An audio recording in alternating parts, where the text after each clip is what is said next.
Los ojos del mundo han sido testigos una vez más de otro horrible y atroz ataque terrorista musulmán contra nuestros hermanos y hermanas judíos. Nosotros como cristianos debemos unirnos. ¿Por qué? Bueno, los evangelios registran que somos la sal y la luz de la tierra. Somos las manos y los pies de Jesús. Lo que significa esto, aquello que no logremos exponer, enfrentar o incluso derrotar, eventualmente se convertirá en la realidad de nuestro tiempo. Nuestra posible inacción puede que solo nos afecte levemente ahora, pero impactará gravemente a las generaciones venideras. Mis hijos, tus hijos, nuestros hijos, el futuro está en juego. Y aquello que no logremos poseer, ellos tendrán que luchar para recuperarlo. Sabes, hoy mientras vengo a ti y hablamos sobre este trágico evento que tuvo lugar en Australia, ahora hay 15 muertos confirmados, múltiples hombres armados. Fue un dúo de padre e hijo, lo cual, si lo piensas, es absolutamente horrendo en muchos niveles. Y obviamente es domingo, típicamente es un día para disfrutar con la familia y pasar tiempo en la iglesia. Sentí una gran conmoción en mi espíritu, que tenía que hacer un video hoy para compartirlo contigo, porque la realidad es que esto es así. Mientras CNN, Fox News, MSNBC, Daily Mail, todos los titulares se vuelven locos, tenemos que captar la narrativa del cielo. ¿Qué está diciendo Dios? ¿Cuál es la voz del Señor? ¿Sobre qué está soplando y revelándonos el Espíritu Santo en esta hora para que podamos traer el reino de los cielos aquí a la tierra? Y por eso hoy quiero hacerlo simple, quiero dejarlo claro. Sabes, mucha gente dice cosas como, bueno, Ross, no seas político, solo predica el Evangelio. Y mi respuesta a eso es la siguiente. Díselo a Daniel, a la reina Esther, a Juan el Bautista, al apóstol Pablo, hombres y mujeres de Dios en las Escrituras, que defendieron la justicia y el estándar de santidad en su tiempo. ¿Por qué? Porque estamos entrando en un nuevo umbral como el cuerpo de Dios, Cristo, donde no retrocederemos. No seremos silenciados ni intimidados por ninguna persona, ningún político, ninguna posición de poder o principado. Eso es tan desesperado. Venir en contra del pueblo de Dios y venir en contra de nuestro Señor Jesucristo. Así que quiero comenzar recordándote una historia en las Escrituras y vamos a exponer la llamada religión de la paz y al falso profeta Mahoma, porque la verdad es esta. Como cristianos, no solo somos portadores de la verdad, sino que también la llevamos, lo que significa esto. Tenemos una responsabilidad y un privilegio sagrados de asegurarnos de sacar todo lo que está en la oscuridad a la luz en este lado de la eternidad. ¿Por qué? No porque queramos ser políticamente correctos, ni porque queramos buscar pelea, sino porque reconocemos la importancia de la eternidad, que hay un cielo real y un infierno real, hay verdad y hay mentiras, hay maldad y hay bondad, hay oscuridad y hay luz, hay un enemigo, pero servimos al único Dios verdadero y viviente, el Dios de Israel, el Dios de Abraham, Isaac y Jacob. Él es Yahvé, el Shaddai, Adonai, Elohim, Yeshua, el Hijo del Hombre, el Hijo de Dios. Este es a quien adoramos, a quien oramos, a quien buscamos, y Él está luchando a favor nuestro, de su pueblo para traer su reino a nuestra tierra. Así que quiero que lo recuerdes. Al comenzar aquí, la primera historia en la que quiero profundizar es la de Josué y los israelitas. Ahora recuerda que durante cientos de años antes de Josué, Dios le había dado un mandato a Abraham para entrar en la tierra de Canaán. Y vamos a llegar a eso en un momento. Y Josué es la generación que entra en esta tierra que les fue prometida generaciones atrás. Es lo número uno en su mente, lo número uno en su corazón. Y al entrar en la tierra prometida, sabemos, al leer el libro de Josué, que ganaron muchas batallas. Así es. Pero no lograron completar la tarea de expulsar a cada uno de los enemigos. Y creo que este es exactamente el momento en el que nos encontramos como cuerpo de Cristo. ¿Por qué? Porque en ese momento esto llevó a que muchos de los hebreos se casaran con personas de otras culturas y adoraran a los dioses de los pueblos que los rodeaban. Y en última instancia, esto culminaría 1300 años después en las invasiones y en el exilio por parte de los asirios y más tarde de los babilonios. Miren, el principio es este. Cuando una generación no logra exponer completamente y expulsar a los enemigos de Dios, le da una oportunidad al maligno para ocupar lo que le pertenece legítimamente al Señor. Escuchen lo que dijo Jesús, Mateo, capítulo 12, versículos 43 al 45. Él dijo esto: cuando un espíritu maligno sale de una persona, va por el desierto buscando descanso, pero no lo encuentra. Y luego continúa diciendo esto: regresará a la persona de la que salió. Así que regresa y encuentra su antiguo hogar vacío, barrido y en orden. Entonces el espíritu encuentra a otros 7 espíritus más malvados que él mismo, y todos ellos entran en la persona y viven allí. Y así esa persona queda peor que antes. Esa será la experiencia de esta generación malvada. Miren, en contexto está hablando de los líderes religiosos de la época que negaron a Jesús como el Mesías, pero aún así representa una realidad espiritual y un principio similar al tema del que estamos hablando en este momento. Y es esto: cuando se libera un espacio del enemigo, si no se llena adecuadamente, el enemigo regresará aún peor que antes. Ahora tienes que entender, y vamos a hablar de muchas cosas diferentes aquí en este video. Aquí, en breve, hablemos solo desde una perspectiva histórica. El Medio Oriente. Miren, yo nací en Estados Unidos, soy ciudadano estadounidense y he estado aquí toda mi vida. Por primera vez empecé a viajar fuera de Estados Unidos en estos últimos años, y muchas veces porque crecí en el hemisferio occidental, crecí en Occidente. Tenía esta idea preconcebida, e incluso puede que me la hayan enseñado, de que el Medio Oriente siempre fue musulmán. Siempre estuvo dirigido por los árabes, siempre tuvo una influencia islámica. Recientemente Dios me ha hablado a través de la historia. ¿Por qué? Porque Dios ha escrito una historia desde Génesis hasta Apocalipsis, desde que fuiste formado en el vientre de tu madre, antes de la fundación del mundo. Él te eligió, te conocía. Así que nosotros, como pueblo de Dios, debemos entender que Dios ha estado escribiendo una historia, que no estamos en un lugar, momento o ciudad al azar, sino que el Dios del universo ha ordenado nuestros pasos. Entonces, ¿qué relación con el Islam, con los musulmanes, con el falso profeta Mahoma, con la iglesia, con los cristianos? Es sencillo. El Medio Oriente solía ser la cristiandad, era 90% cristiano, hasta que este hombre llamado Mahoma apareció. Al principio no tiene muchos seguidores, no tiene mucho poder. Entonces, ¿qué hace él? ¿Qué es lo que hace él? Él crea una religión en la que toma un poco del judaísmo, toma algo del cristianismo, algunas de sus propias creencias, porque intentaba atraer a las masas y esperaba poder conseguir seguidores. Y luego, cuando eso no funcionó, finalmente se mudó. Y cuando se mudó, finalmente empezó a ganar algo de impulso. Y de repente vemos que toda su ideología cambia a: ahora comienza a liderar incursiones, ordenando a sus seguidores que masacren y maten a los infieles. Y parece que en ese momento experimenta un cambio radical. Bueno, en ese momento de la historia, en los siglos sexto y séptimo, vemos que en un lapso de 100 años los musulmanes conquistaron aproximadamente el 80% de la cristiandad en Oriente Medio, incluyendo España. Empezaron a entrar en Grecia y algunos de los estados bálticos.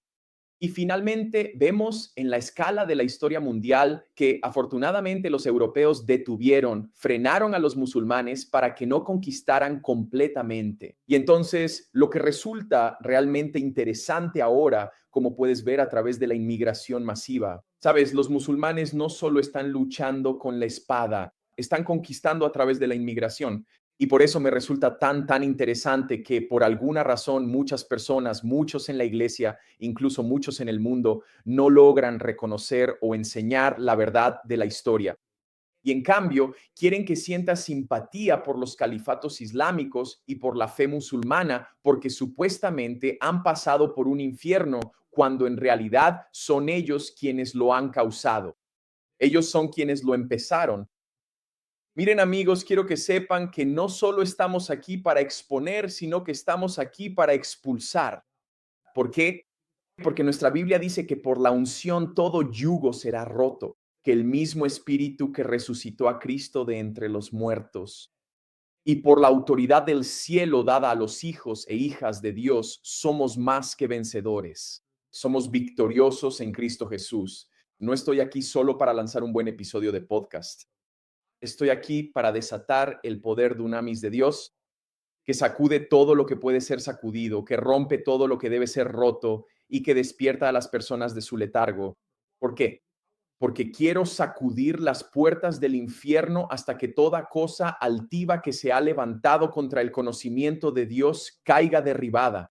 Verás, existe un doble estándar hoy en día en las naciones de la tierra. Si un judío siquiera entraran a una nación islámica, sería inmediatamente masacrado. Si un cristiano orara a Jesús públicamente en cualquier país de Medio Oriente fuera de Israel, lo más probable es que sería ejecutado públicamente. Sin embargo, hemos visto a Al Qaeda estrellar 3 aviones contra el World Trade Center y el Pentágono el 11 de septiembre. Hemos visto a ISIS asesinar a cientos de miles de cristianos en Siria e Irak.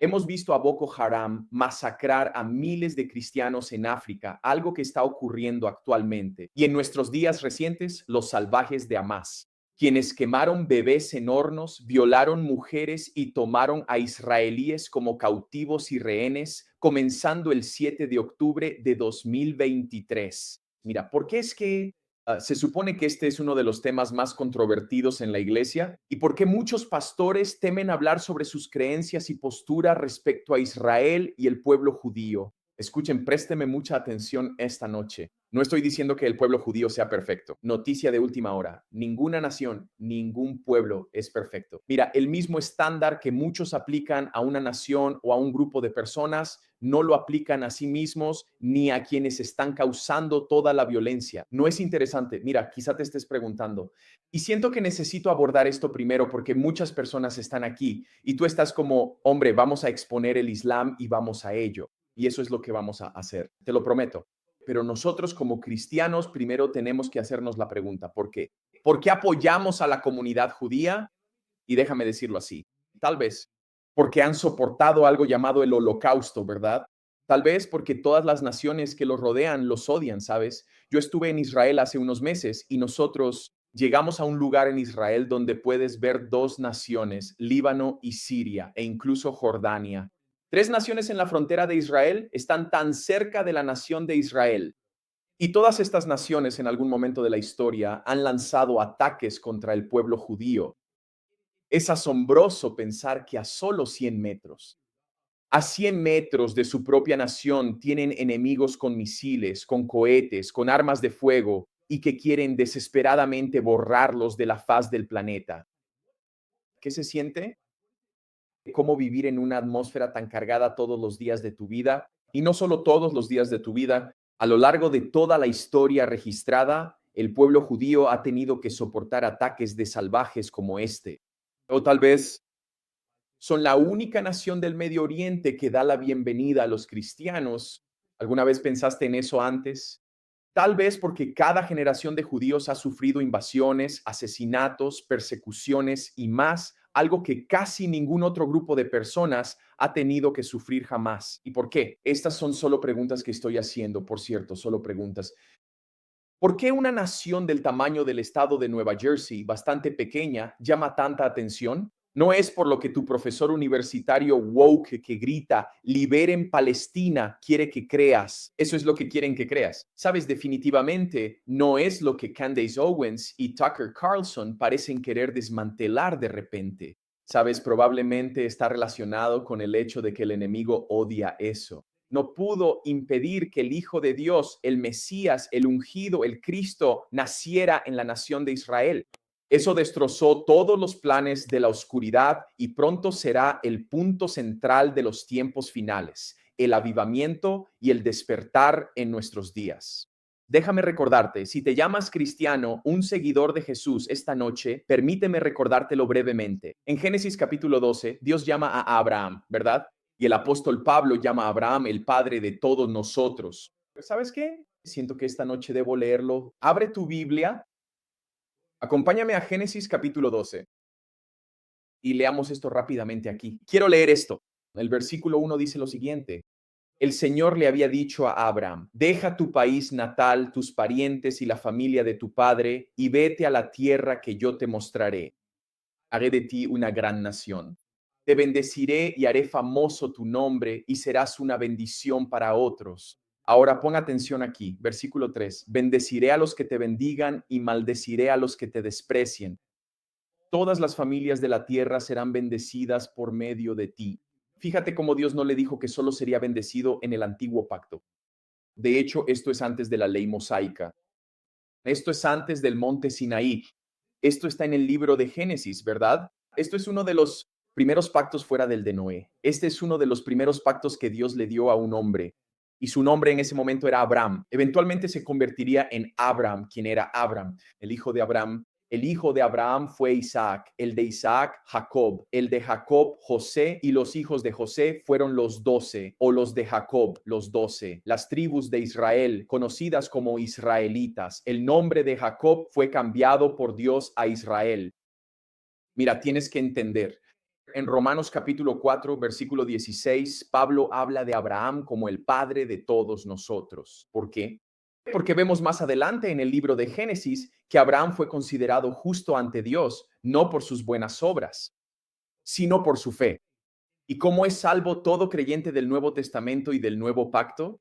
Somos salvos por la fe, por medio de la gracia. Lo que significa esto, Abraham es el padre de aquellos que son salvos por la fe.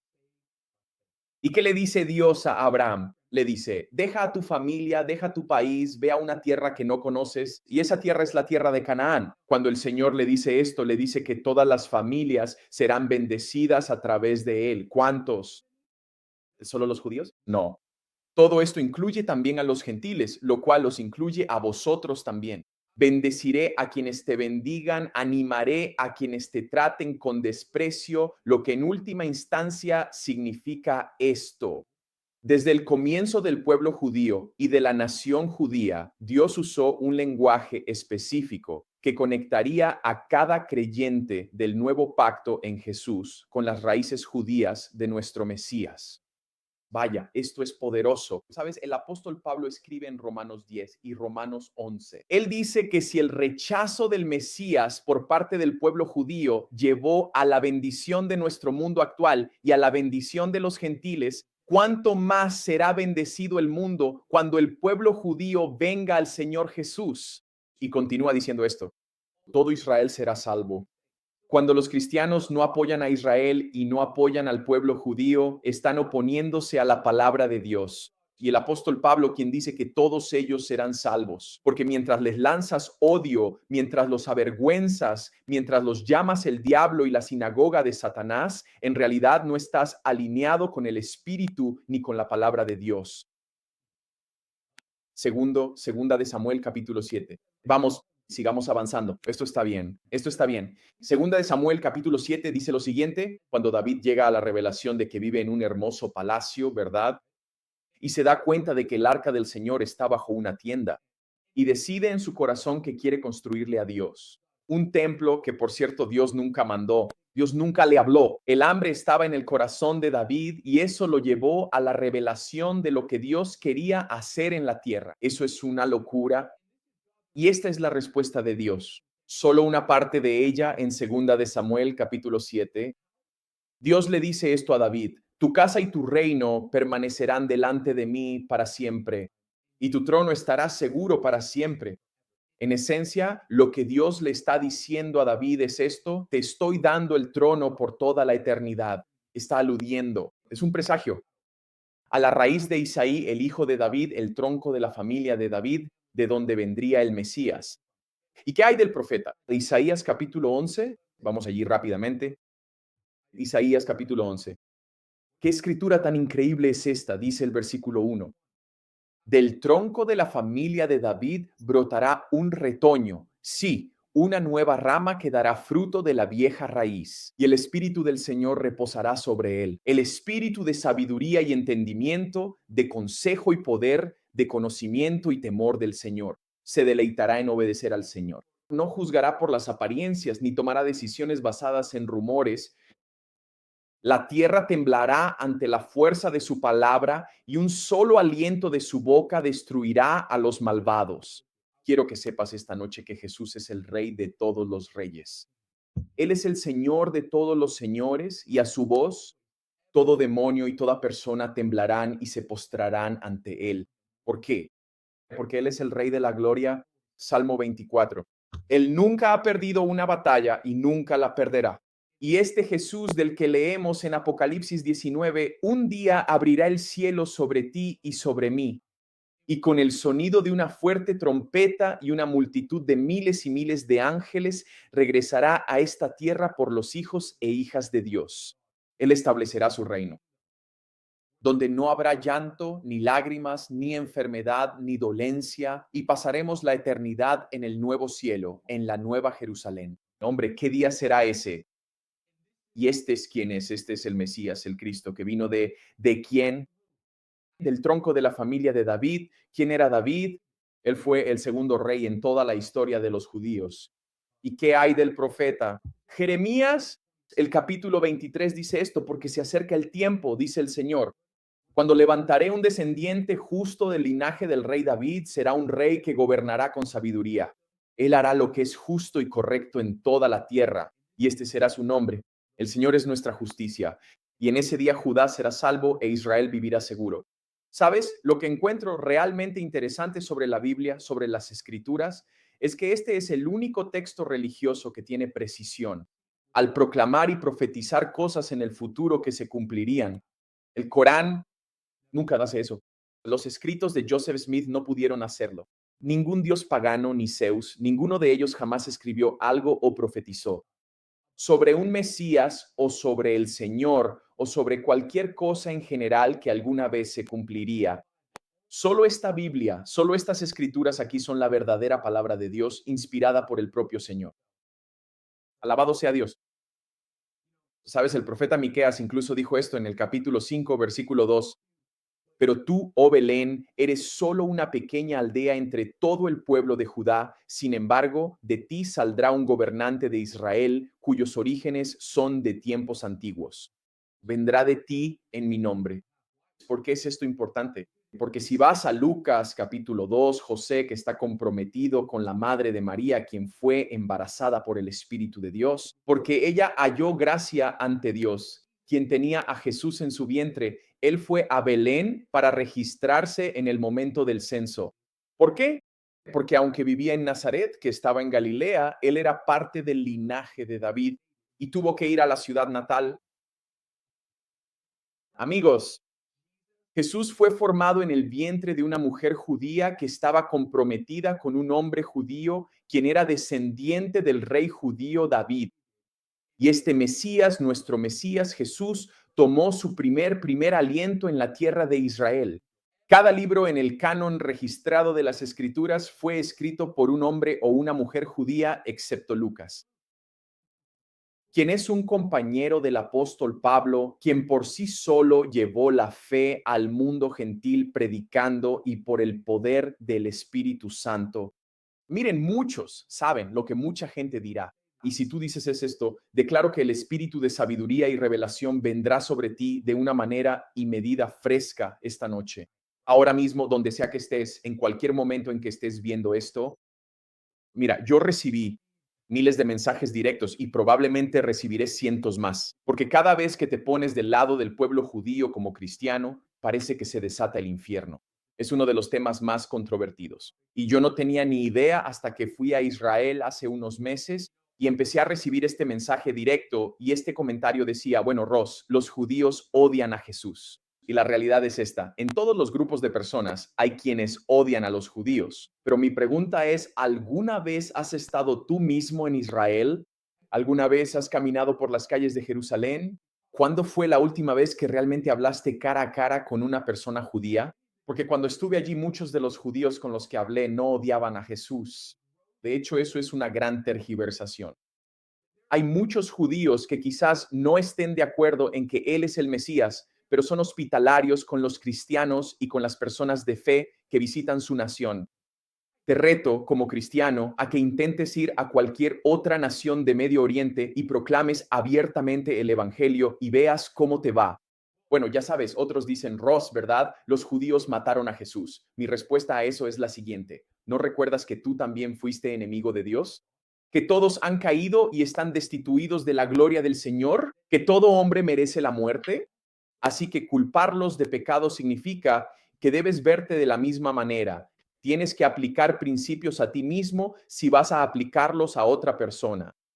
Mira, sin mencionar que aunque muchos judíos estuvieron de acuerdo con la crucifixión de Jesús, hubo muchos que no lo hicieron. Había un grupo de mujeres que lo siguieron hasta el Gólgota. Había 120 que se reunieron en el aposento alto poco después de su muerte. ¿Quiénes fueron los primeros seguidores de Jesús? Judíos. Así que, iglesia, tenemos que salir del torbellino de los titulares de noticias de CNN, MSNBC y ABC. Y tenemos que captar la narrativa del cielo. Y les prometo, sé que estoy hablando mucho solo sobre el pueblo judío porque quiero sentar una base como cristiano para nuestro apoyo, no solo porque han atravesado una masacre, sino un apoyo desde un punto de vista espiritual. Y en un momento voy a hablar sobre el Islam y el falso profeta Mahoma, pero permítanme desglosar esto desde 3 puntos: histórico, político y espiritual. Bien, anótenlo: histórico, político y espiritual. Ahora, permítanme continuar. Quizás, saben, para algunos esto podría ser una lección de historia nueva, pero es muy importante. El pueblo judío entró en la tierra de Canaán, ahora conocida como la tierra de Israel, hace unos 3000 años en 1250 antes Cristo, y luego los árabes, que luego serían musulmanes, no llegaron hasta el 850 antes de Cristo. Así que 400 o 500 años después de que el pueblo judío pisara la tierra prometida, por cierto, la tierra de Israel, entonces llegaron los árabes, los musulmanes. Así que esto de inmediato, en primer lugar, nos muestra y destruye el argumento de que los judíos son colonizadores, ¿verdad? Liberen Palestina. Desde el mar, ¿verdad? ¿Cómo es? Del río al mar. Es una ideología absolutamente demoníaca que intenta infiltrarse en nuestra cultura y nuestra generación, que pasa por alto e incluso engaña a las personas, no solo de lo que dice la Biblia, sino de la historia mundial. Incluso si alguien no es cristiano, no está de acuerdo con la Biblia, no se puede ir en contra de la realidad y los hechos históricos probados por eruditos que no son cristianos ni personas de fe. No solo eso, ¿cómo puedes colonizar una nación que tus descendientes y tus antepasados fueron los primeros en poblar? ¿Qué tal la única nación en Medio Oriente que realmente permite que judíos y árabes sean candidatos políticos? Sabes, aprendí esto cuando fui a Israel hace unos meses, que incluso en el ámbito político judío, en la escena política hay árabes que hacen oír su voz. Hay árabes que han sido realmente elegidos democráticamente en el Estado judío. ¿Cómo puedes considerar a alguien un colonizador cuando permite que el grupo étnico opuesto tenga poder político real en su tierra? Quiero decir, vamos, alguien, por cierto, esta es la única nación en Medio Oriente que se ha esforzado al máximo para que otro grupo étnico pueda vivir en su tierra. Egipto, Siria, Líbano, Jordania ni siquiera se acercarían, ni mucho menos aceptarían a ningún refugiado palestino. Pero adivina quién les ha permitido quedarse: la nación de Israel. Y por cierto, la nación y la tierra de Israel no son una decisión humana. ¿A qué me refiero con eso? Mucha gente señala el año 1948, cuando Israel declaró su independencia. Y parece que hoy en día, en nuestra época, la cultura quiere culpar a los británicos, quiere culpar a los aliados occidentales por permitir que esto sucediera. Pero creo que muchos de ellos olvidan, no lo saben, o tal vez lo más probable, sinceramente, desearían que no fuera cierto que Jesús habló de esto y lo hizo realidad hace cerca de 2000 años en Mateo 24. Porque en Mateo 24 Jesús comienza a hablar sobre los tiempos finales y dice estos versículos, los versículos 32 y 33, dice: ahora aprendan la lección de la higuera. Y sabemos a través de comentarios de las escrituras, de eruditos, de investigaciones, que la higuera representa a la nación de Israel.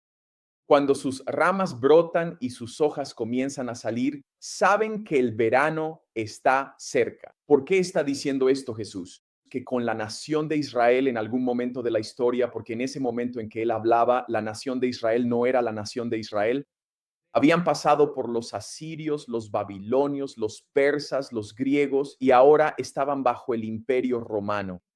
Y Jesús, hablando 2000 años antes de que sucediera, dice esto: que esta higuera, sus ramas volverán a brotar Y cuando eso suceda, Él continúa.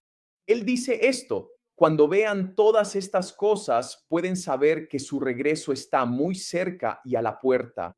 Les digo la verdad, esta generación no pasará hasta que todas estas cosas sucedan.